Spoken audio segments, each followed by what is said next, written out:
সম্মানিত দেশবাসী ও মুক্তিকামী ছাত্র জনতা, শহীদের রক্তের বিনিময়ে ছাত্র নাগরিকের অভ্যুত্থানের মাধ্যমে আমরা যেই ফ্যাসিস্ট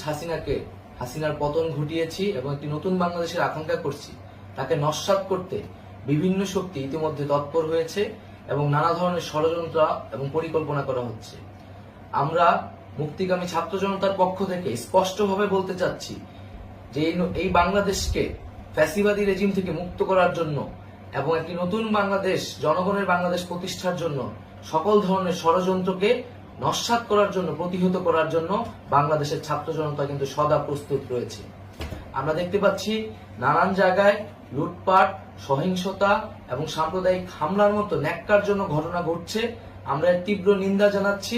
এবং আমরা মুক্তিকামী ছাত্র জনতার প্রতি আহ্বান জানাচ্ছি যে এই ধরনের ঘটনাকে প্রতিহত